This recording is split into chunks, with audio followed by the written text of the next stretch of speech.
പിതാവിനും പുത്രനും പരിശുദ്ധ റൂഹായിക്കും സ്തുതി, ആദ്യം മുതൽ എന്നേക്കും തന്നെ. ആമീൻ. ദൂരത്തിരുന്ന് ഞങ്ങളെ ശ്രദ്ധിക്കുന്ന ക്രിസ്തുയേശുവിൽ ഏറ്റവും സ്നേഹം നിറഞ്ഞ കർത്തൃജനമേ, നമ്മുടെ കർത്താവും ദൈവവുമാകുന്ന യേശു ക്രിസ്തുവിൻ്റെ നിസ്തുല്യമായ നാമത്തിൽ എല്ലാവർക്കും വന്ദനം. നമ്മുടെ കർത്താവ് മനുഷ്യനായി ഭൂമിയിലേക്ക് ഇറങ്ങി വന്നു. തൻ്റെ മർത്തീകരണം എന്നത് മനുഷ്യനെ ദൈവികരാക്കുവാനുള്ള പദ്ധതിയുടെ ഭാഗമായിരുന്നു. അതിൻ്റെ ആരംഭമായി കർത്താവ് ചെയ്യുന്നത് താൻ തന്നെ പരീക്ഷിക്കപ്പെടുവാനായിട്ട് സാത്താൻ്റെ കൈകളിൽ ഏൽപ്പിച്ചു കൊടുത്ത് 40 ദിവസത്തെ ഉപവാസത്തോടും പ്രാർത്ഥനയോടും കൂടെ മരുഭൂമിയിൽ കഴിച്ചുകൂട്ടി സാത്താൻ്റെ പരീക്ഷകളെ അതിജീവിച്ചുകൊണ്ട് തൻ്റെ ഭൂമിയിലെ ശുശ്രൂഷ ആരംഭിക്കുന്നതായിട്ടാണ് വേദപുസ്തകം നമ്മോട് പറയുന്നത്. സഭ ആ നോമ്പിൻ്റെ നാളുകളിലൂടെ കടന്നു പോകുന്ന കാലഘട്ടമാകുന്നവർ.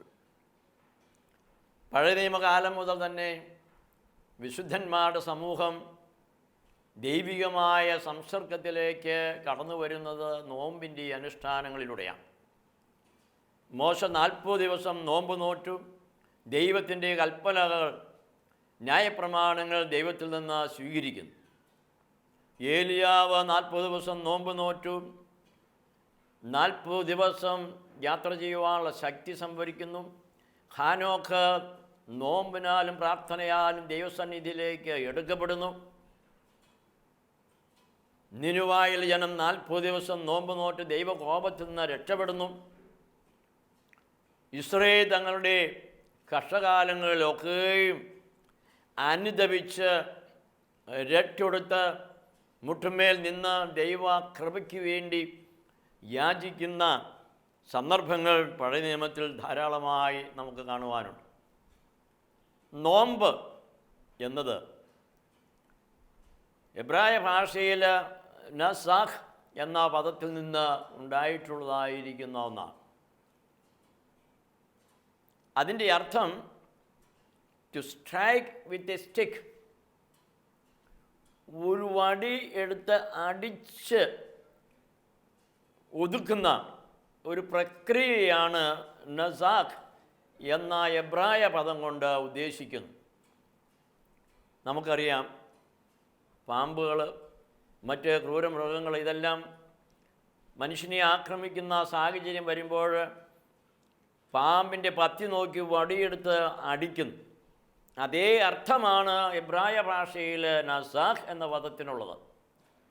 ക്രിസ്തീയ ജീവിതത്തിലും പഴയ നിയമകാലങ്ങളിലും ജനം നോമ്പ് നോക്കുകയും ഉപവാസം സ്വീകരിക്കുകയും ചെയ്തത് തങ്ങളുടെ ജീവിതത്തിന് അവർക്ക് ദോഷം ചെയ്യുന്ന തിന്മയുടെ ശക്തികളെ, അവർ തന്നെ കുടികൊള്ളുന്ന ദുഷ്ടസേനകളുടെ ആക്രമണങ്ങളെ ശക്തിയായി അടിച്ചൊതുക്കുന്ന ഒരു പദ്ധതിയാണ്, ഒരു ആത്മീയ ജീവിത ശൈലിയാണത്.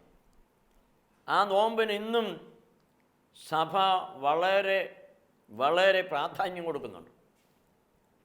സഭയിൽ അംഗീകരിക്കപ്പെട്ട 5 നോമ്പുകളാണുള്ളതെന്ന് നമുക്കറിയാം. അതിൽ 3 നോമ്പും നമ്മുടെ കർത്താവ് അനുഷ്ഠിച്ച് മാതൃകയാക്കി നമുക്ക് ഏൽപ്പിച്ചു തന്ന 40 ദിവസത്തെ നോമ്പുകളും കർത്താനുഭവ ദിവസങ്ങളടക്കം 50 ദിവസങ്ങൾ, ഇവ ഉപവാസത്തോടുകൂടെ അനുഷ്ഠിക്കേണ്ടതായ നോമ്പുകളാണ്. ഉപവാസം എന്ന് പറയുമ്പോൾ ഭക്ഷണം ഉപേക്ഷിക്കുക എന്നേ അതുകൊണ്ട് അർത്ഥമാക്കുന്നുള്ളൂ.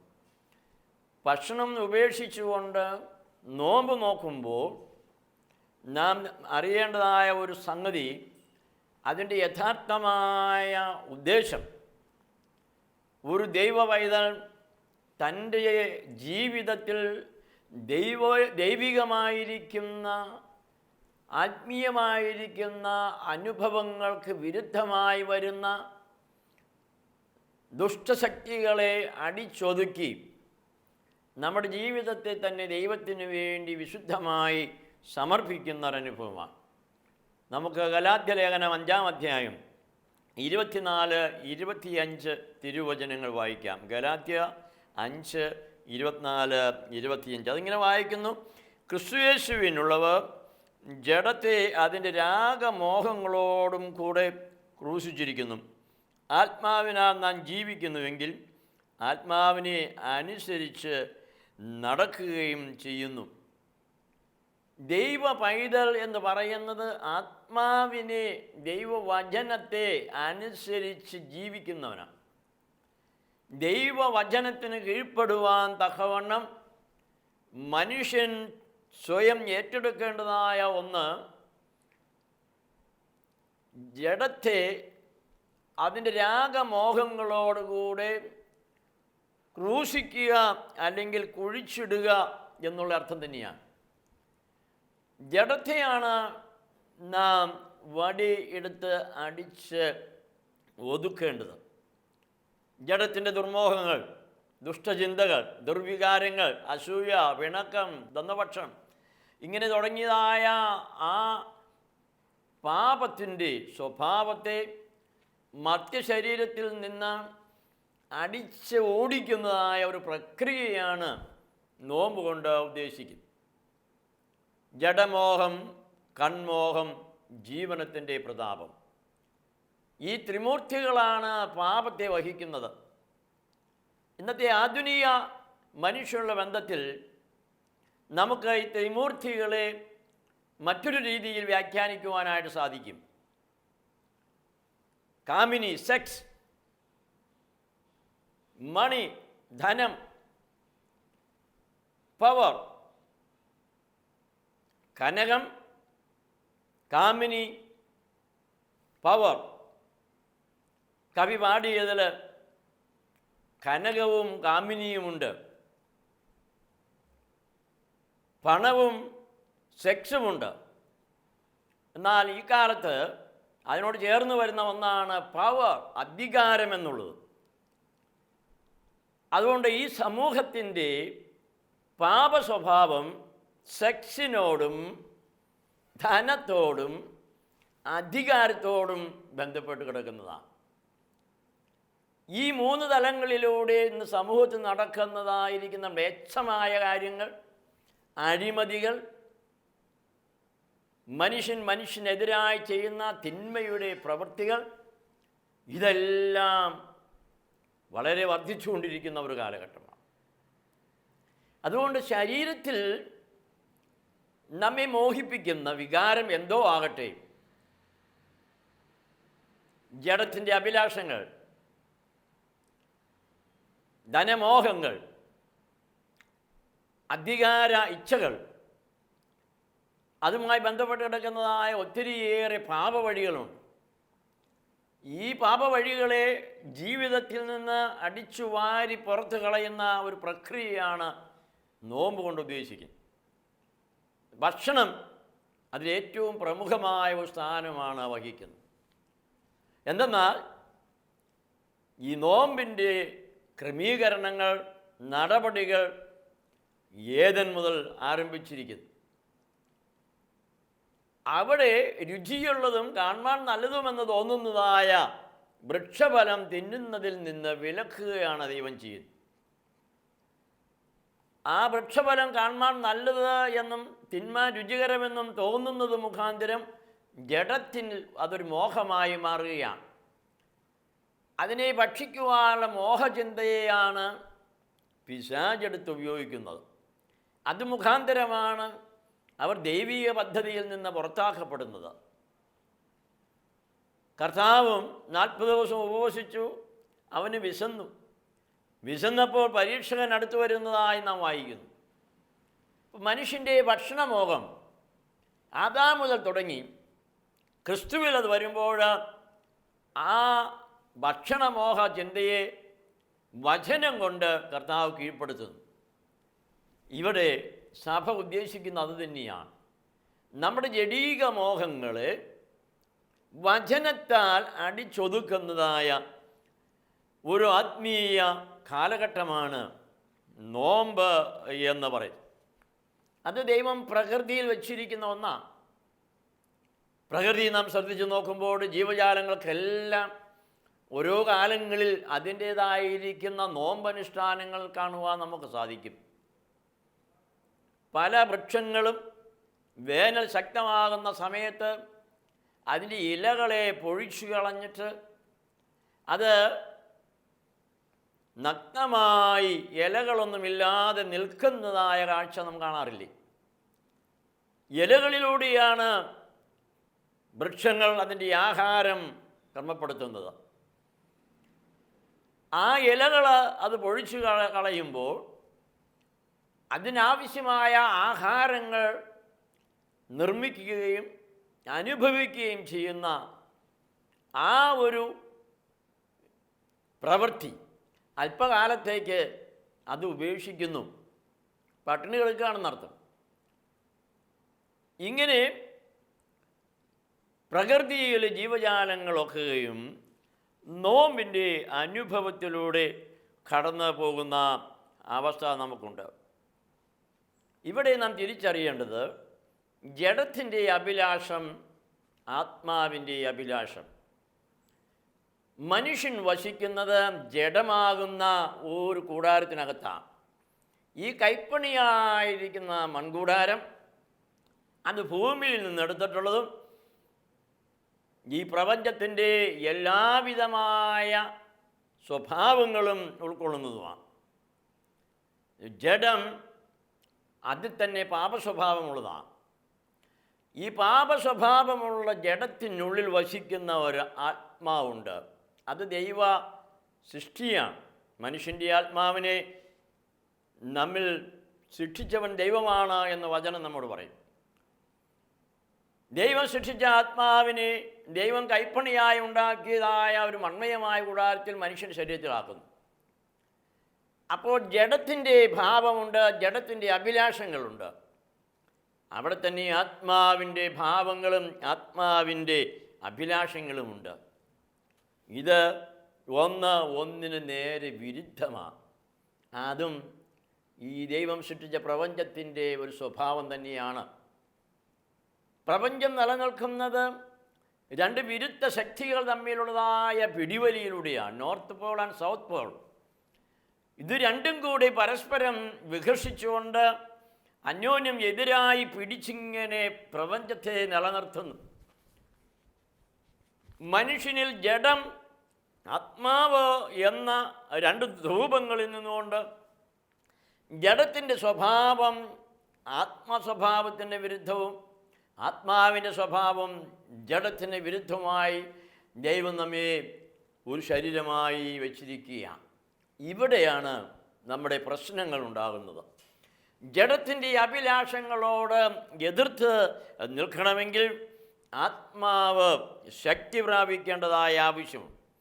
ഈ ആത്മാവിനെ ശക്തീകരിക്കുന്ന ഒന്നാണ് നോമ്പും ഉപവാസവും എന്ന് പറയുന്നത്. കർത്താവ് പോലും ഈ ഒരു ശക്തി നോമ്പെടുത്ത് ഉപവാസത്തോടുകൂടെ നേടുന്നത് നമുക്ക് കാണുവാൻ സാധിക്കും. ദൈവപുരുഷന് പോലും അത് ആവശ്യമാണ്. അപ്പോൾ മനുഷ്യനത് അത്രമാത്രം ഒഴിച്ചുകൂടാൻ വയ്യാത്ത ഒരവസ്ഥയാണ് തിരിച്ചറിയേണ്ടത്. ഇന്ന് നോമ്പെന്ന് പറഞ്ഞാൽ ഒരു പഴഞ്ചൻ പരിപാടിയായിട്ടാണ് പലരും ചിന്തിക്കുന്നത്. ഒരിക്കൽ ഒരു 55 വയസ്സോളം പ്രായമുള്ള ഒരു സഹോദരി പ്രാർത്ഥനാ വിഷയവുമായിട്ട് എന്നെ സമീപിച്ചു. അമ്മാമ്മയുടെ വിഷയമെന്ന് പറയുന്നത് രുചികരമായ ആഹാരമൊന്നും മക്കളാരും കൊടുക്കുന്നില്ല. ചുമ്മാ എണ്ണയില്ലാതെയും ഉപ്പില്ലാതെയും ഒക്കെയും പുഴുങ്ങിയ പോലെ ആഹാരങ്ങളൊക്കെ കൊടുക്കുന്നു. ഭയങ്കര പരിഭവമാണ്. ഒന്നും നേരെ വായിക്ക് രുചിയുള്ളതൊന്നും കഴിക്കാൻ പറ്റുന്നില്ല അച്ഛാ. അതിൻ്റെ മരുമക്കൾ ആ രീതിയിലാണ് എന്നോട് പെരുമാറുന്നു. അച്ഛൻ വീട് വരെ ഒന്ന് വരണം, ഞാൻ മക്കളോട് സംസാരിക്കണം. ഞാൻ അവിടെ ഒന്ന് വിസിറ്റ് ചെയ്തു. സംസാരിച്ചപ്പോൾ മരുമകൾ ഒരു ലിസ്റ്റ് എടുത്ത് തന്നു. അച്ഛാ, അമ്മയ്ക്കില്ലാത്ത അസുഖമില്ല. ഷുഗർ, പ്രഷറ്, കൊളസ്ട്രോള് തുടങ്ങി എല്ലാറ്റിൻ്റെയും കലവറയായി അമ്മ ആയിത്തീർന്നിരിക്കുക. ഒരു നിയന്ത്രണവും അമ്മയ്ക്കില്ല. ഡോക്ടറെ കാണിച്ചു. ഡോക്ടർ എഴുതി തന്നിരിക്കുന്നത് ഇന്ന ആഹാരങ്ങളെ കൊടുക്കാൻ പറ്റത്തുള്ളൂ. ഞാൻ ആ ചീട്ട് വാങ്ങിച്ചു നോക്കി. അതിനകത്ത് കഴിക്കാൻ എഴുതിയിരിക്കുന്നത് കുമ്പളങ്ങ നീര്, പിണ്ടി നീര്, വാഴക്കുടപ്പൻ, ഇലവർഗ്ഗങ്ങൾ, ഇങ്ങനെയുള്ള സാധനങ്ങൾ കഴിക്കാം. മുട്ടയുടെ വെള്ള കഴിക്കാം, മഞ്ഞക്കരു കഴിക്കരുത്. മീൻ അല്പം വേവിച്ചത് കഴിക്കാം, വറുത്തത് കഴിക്കരുത്. മാംസം കംപ്ലീറ്റ് ഒഴിവാക്കണം, കാരണം കൊളസ്ട്രോൾ വളരെയേറെയാണ്. അതുപോലെയുള്ള വലിയ നിഷ്ഠകൾ. ഈ അമ്മ പറയുകയാണ്, അച്ഛാ, എൻ്റെ ചെറുപ്പകാലത്ത് ഭക്ഷിപ്പാനില്ലാതെ വളരെ ഭാരപ്പെട്ട് ജീവിച്ച കാലഘട്ടങ്ങളാണ്. ഇന്ന് എൻ്റെ മക്കളെല്ലാം നല്ല നിലയിലായി, എല്ലാ സുഖസൗകര്യങ്ങളും ഉണ്ട്. അച്ഛൻ നോക്കിയേ, ആ വലിയ ഫ്രിഡ്ജിനകത്ത് മുഴുവനും ഇറച്ചിയും മീനും മുട്ടയും എല്ലാം നിറച്ചു വച്ചിരിക്കുക. പക്ഷെ എനിക്കും തരത്തില്ല. സ്നേഹിക്കപ്പെട്ടവരെ, അനവധി ജീവിതങ്ങൾ ഇങ്ങനെ പരിഭവിക്കുന്നവരാണ്. ഫ്രിഡ്ജ് നിറച്ച് സാധനങ്ങളുണ്ട്, വില പിടിച്ചതായ സാധനങ്ങൾ.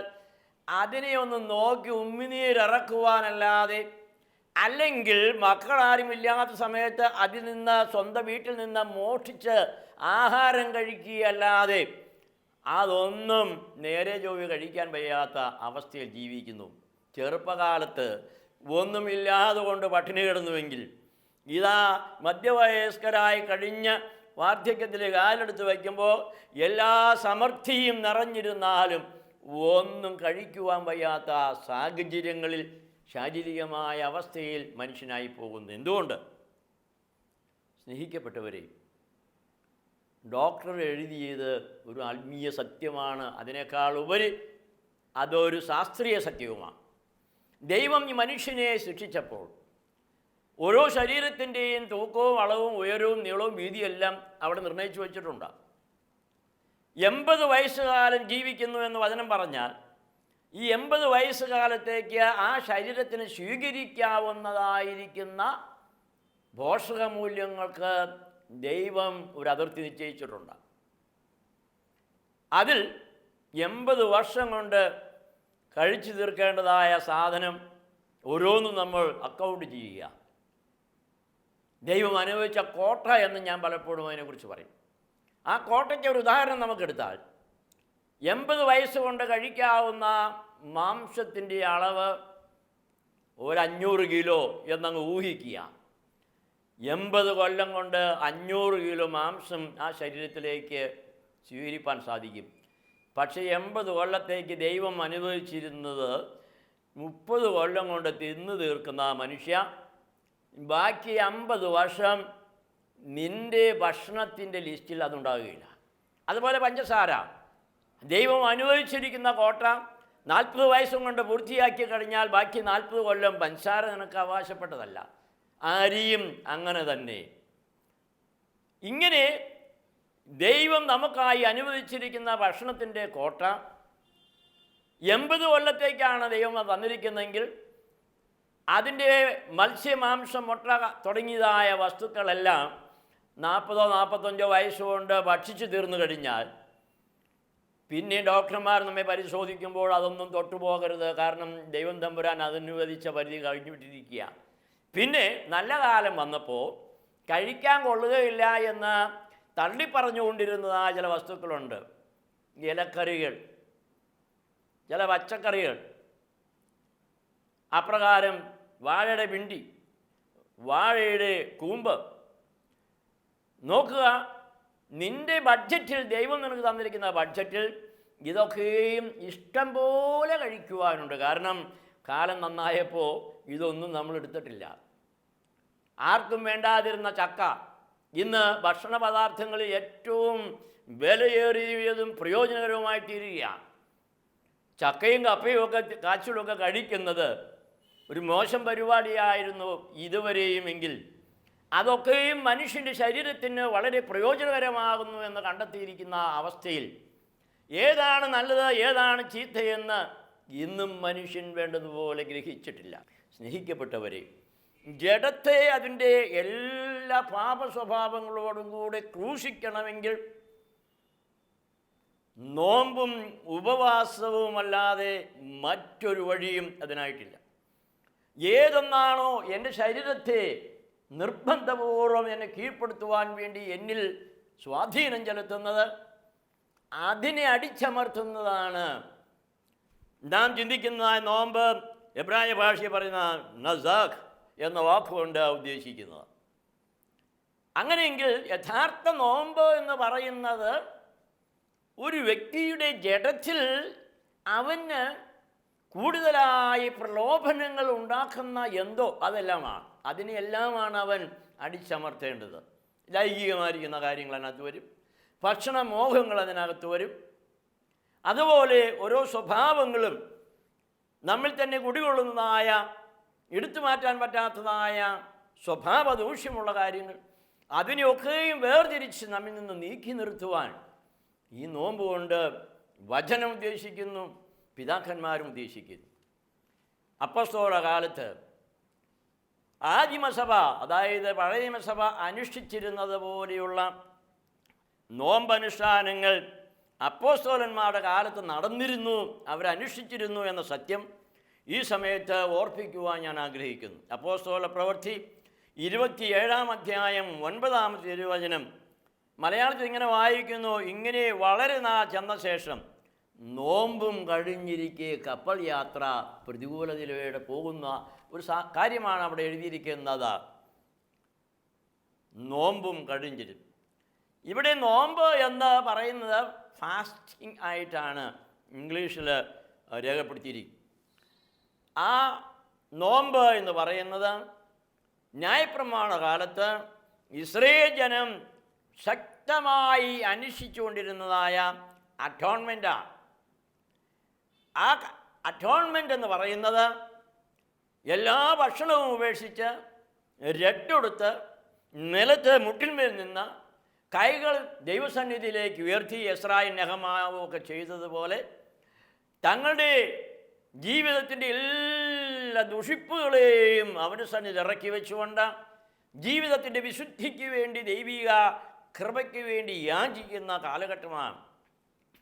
ഇത് ന്യായപ്രമാണ കാലത്ത് അനുഷ്ഠിച്ചിരുന്നതും അപ്പസ്തോലിക കാലത്ത് അപ്പസ്തോലിക പിതാക്കന്മാർ പിൻപറ്റിയിരുന്നതും തലമുറയായി സഭയ്ക്ക് കൈമാറി തന്നതും സഭ ഇന്നും വളരെ ശ്രദ്ധയോടുകൂടെ അനുഷ്ഠിച്ചു വരുന്നതുമായ ഒന്നാണ് ഈ നോമ്പ് എന്ന് പറയുന്നത്.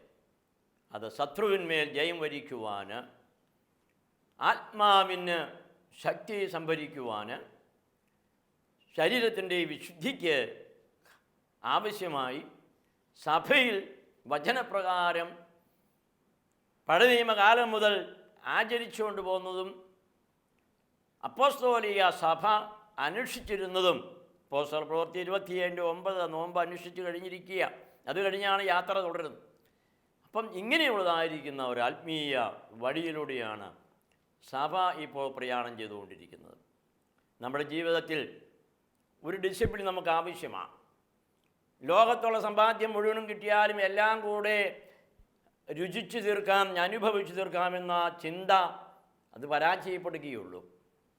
ഓരോ മനുഷ്യൻ എത്രമാത്രം കൂട്ടിവച്ചാലും അവന് ഭക്ഷിപ്പാനും അവന് രുചിക്കുവാനും അവകാശപ്പെട്ട ഒരു അതിർത്തി ദൈവം നിർണയിച്ചു വച്ചിട്ടുണ്ട്. ആ അതിർത്തി ലംഘിക്കാതെ കൊണ്ട് പോകുവാൻ സഭ കൽപ്പിച്ചിരിക്കുന്ന നോമ്പനുഷ്ഠാനങ്ങൾ നമുക്ക് ഏറ്റവും നല്ല മാതൃകകളാണ്.